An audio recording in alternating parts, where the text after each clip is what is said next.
ഒരു മാതൃകയായിട്ട് എടുക്കുകയാണെങ്കിൽ മറ്റ് മുനിസിപ്പാലിറ്റി എല്ലാം ഉപയോഗിക്കാതെ ഇതേ ടെക്നോളജി മറ്റു ഉപയോഗിക്കും. മലിനീകരണ നിയന്ത്രണ ബോർഡ് നിഷ്കർഷിക്കുന്ന മാനദണ്ഡങ്ങൾ അതിനേക്കാളും വളരെ താഴത്തേക്ക് നമുക്ക് കൊണ്ടുവരാൻ കഴിഞ്ഞു എന്നുള്ളത് ഈ ടെക്നോളജിയുടെ വിജയമാണ് എന്ന് തന്നെ നമുക്ക് പറയാൻ കഴിയും. നമുക്ക് കേരളത്തിന് കാണിക്കാൻ പറ്റിയ ഏറ്റവും വലിയൊരു മോഡലാണ് ഈ ഒരു വേസ്റ്റ് മാനേജ്മെന്റ് മോഡൽ എന്ന് പറയുന്നത്.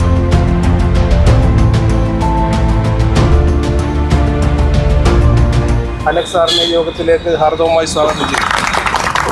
ഹോട്ടൽ മാലിന്യം, ഹോട്ടലിൽ നിന്നുള്ള വേസ്റ്റ് മാലിന്യങ്ങളൊക്കെ ട്രീറ്റ് ചെയ്യേണ്ടിയിരിക്കുന്നു, ലിക്വിഡ് വേസ്റ്റ്. ഇതൊക്കെ തന്നെ നമുക്കൊരു ചെറിയ സൊല്യൂഷൻ, വളരെ ഒരു ശ്രീ ഹരീഷ് നമ്പ്യാർ ഒരു വർഷം മുമ്പ് എന്നെ സമീപിച്ചിരുന്നു. ഇങ്ങനൊരു സംവിധാനമുണ്ട്, തീർച്ചയായിട്ടും നമുക്ക് ആലപ്പുഴയിൽ പൈലറ്റ് പ്രോജക്റ്റായിട്ട് നമുക്ക് ക്രമീകരിക്കാം.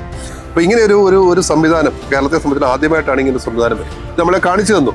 ഒരു ഗ്ലാസ് വെള്ളത്തിനകത്ത് ലിക്വിഡ് വേസ്റ്റ്, ഈ വേസ്റ്റ് വെള്ളത്തിനകത്ത് ഇത് കലക്കി കഴിഞ്ഞാൽ അപ്പം തന്നെ അത് ഇത് രണ്ട് സെപ്പറേറ്റ് ചെയ്യുന്ന ഒരു സാഹചര്യം ഉണ്ടായി. പക്ഷേ എന്നാൽ നമ്മുടെ PCBയുടെ കണ്ടീഷൻസ് പ്രകാരം നമുക്ക് കുറച്ചുകൂടെ നോംസ് പാലിക്കേണ്ടി കംപ്ലൈൻറ്റ് ചെയ്യും. അപ്പോൾ ആ ഒരു നോംസ് കൂടെ പാലിച്ചതിന് ശേഷമാണ് നമ്മളിത് പൂർണ്ണതോതിലാക്കുന്നത്.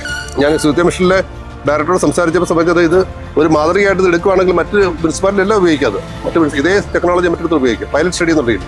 അപ്പോൾ കേരളം മൊത്തം ഈ ഒരു സംവിധാനം ഉണ്ടാവട്ടെ എന്ന് പ്രാർത്ഥിച്ചുകൊണ്ട് ഞാൻ ഈ പ്രോഗ്രാം ഔദ്യോഗികമായിട്ട് ഉദ്ഘാടനം ചെയ്യുന്ന വാക്കുകളിർന്നു. നന്ദി, നമസ്കാരം.